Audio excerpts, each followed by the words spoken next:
Who you are is shaped by what you see around you. If no one dreams beyond the walls you are in, you stop imagining anything beyond them. Welcome to episode 2 of How Did I Get Here?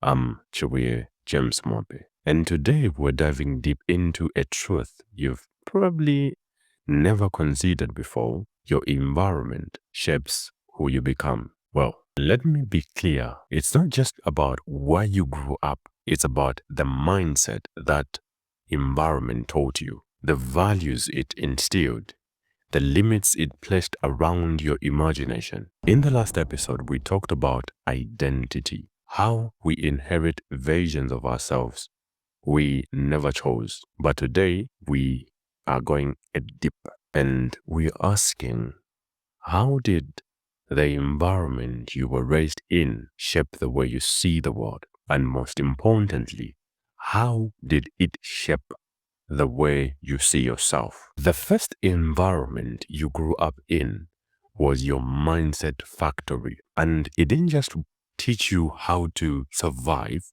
it taught you what is possible for you. From the moment you were born, you were given an environment to breathe in. This environment shaped your beliefs about what you could do or who you could become, and even what your worth was. What if the environment you were born into only showed a limited version of what's possible? For many of us, our environments taught us that normal was just getting by. It taught us survival was success. It set the ceiling for our expectations.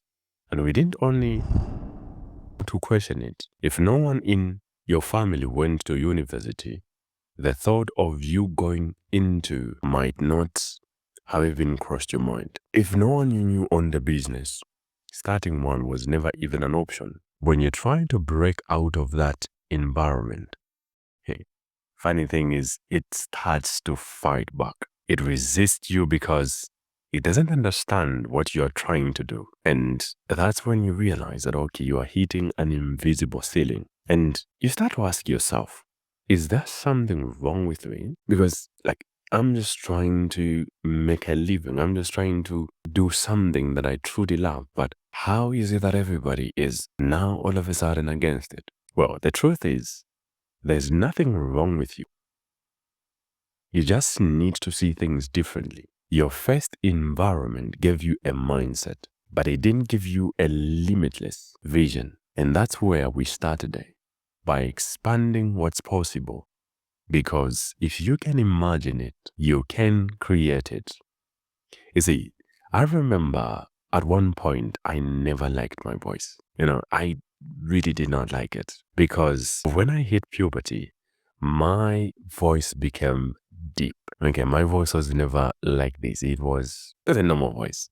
But when I hit puberty, it became really deep. And I started receiving, people started making jokes around, started making jokes to say sound like an old man. And the mockery was constant. It never stopped. Every time I would talk, I'd be like, hey, your voice. And that continued for some time, a very long time actually. And I started becoming uncomfortable with my own voice. I started becoming uncomfortable with how I sounded. So to some degree, I stopped talking a lot and became quiet. Not because I wanted to be quiet, but because each time I spoke, people would make fun of my voice. So, and then I remember going to high school, and I don't remember exactly what was happening, but this girl walks to me and says, man, your voice. And it was so shocking to me because it's not what she said, it's how she said it. It's her facial expression. It felt so unreal. For the very first time, someone complimented my voice. And instantly, I fell in love with how I sounded, to a point where I even wanted to make it deeper. It's like every time I talked, I would want to make my voice even more deeper. And from that point on, I started having or receiving more compliments around my voice. And people would say, you really have a nice voice. You should go into radio. You should go into journalism.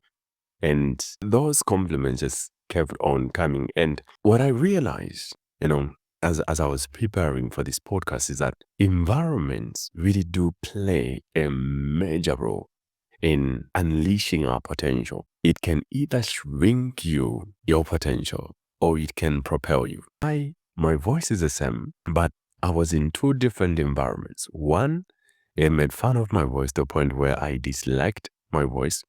And another environment propelled me into embracing my voice, and it has resulted in what I'm doing right now. So environment teaches you what's possible. What you see around you sets the ceiling for what you think is possible within you.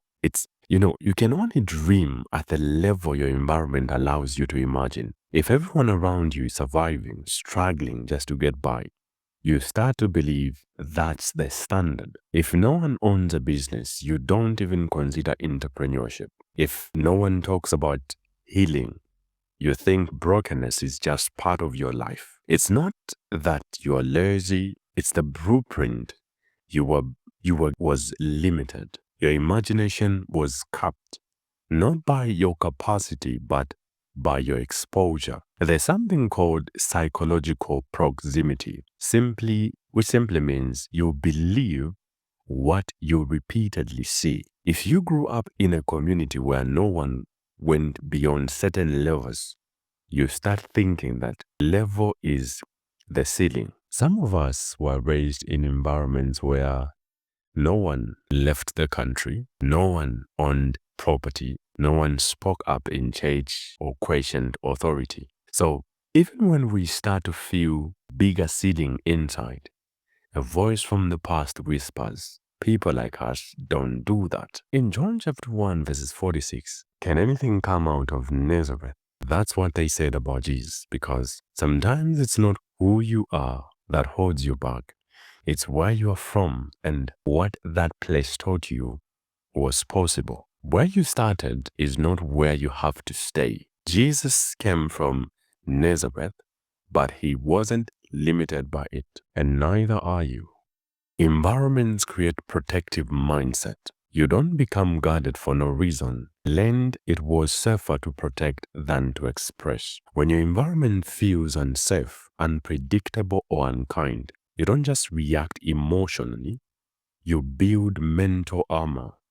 You learn how to stay invisible to avoid being criticized. You master how to keep people close, but not too close, just in case they leave. You start filtering every decision through a single question. How do I protect myself? And slowly you stop growing, not because you're lazy, but because you've confused protection with wisdom. Let me give you a few examples. Some of us grew up in homes where vulnerability was weakness, and in some churches, doubt was rebellion, and even when we bring it at school, confidence was mistaken for arrogance. And even in society, when you see a child, like a young person who is super confident, that can express themselves in front of big people or elderly people, normally the inclination towards that person is that they're arrogant, they're rude, they have no respect. So what do? You become smaller, quieter, nicer. You learned how to survive the environment.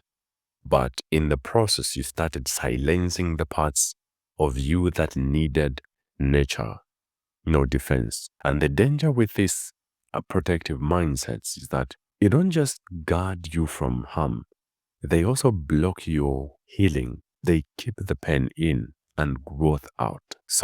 But there is some good news. God doesn't just expose wounds, he reveals them. He meets us in the environment, but he doesn't leave us stuck in its limits. In Romans 12 verses 2, we read, be transformed by the renewing of your mind. But renewal starts with recognizing this mindset doesn't start with me.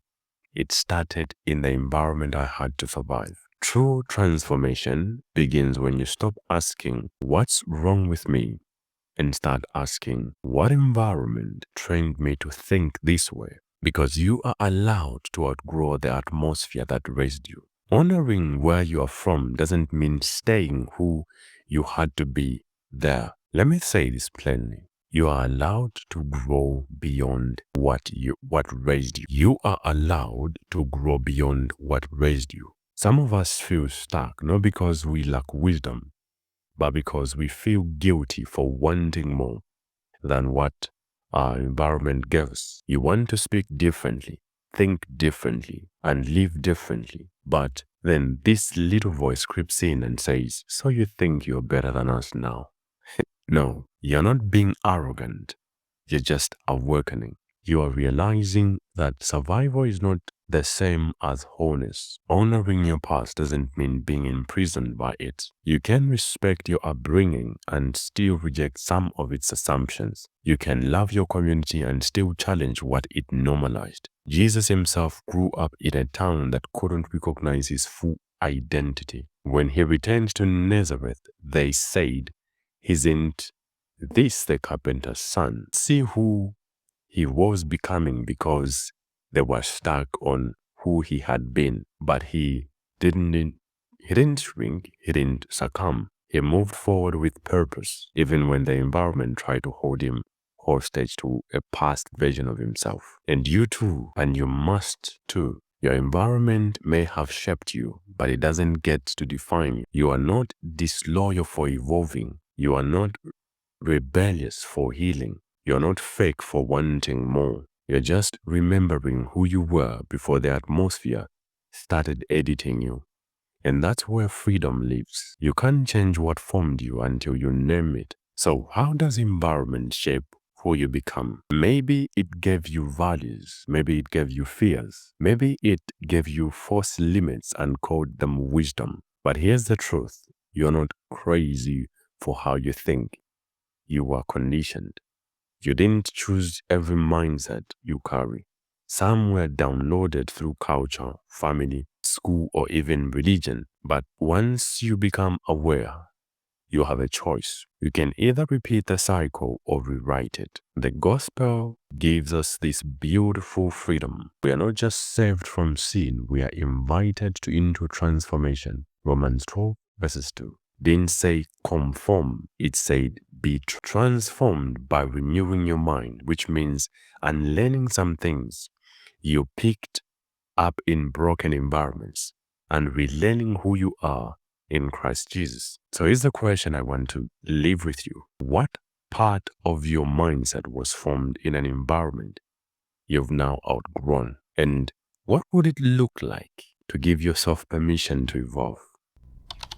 Thank you so much for tuning in to episode 2 of How Did I Get Here? If this podcast helped you to see your past more clearly or challenged you to think deeper about your environment, share it with someone you love. Next week, we go further. What role does culture play in shaping identity? Until then, I'm Chibuye James Mwape.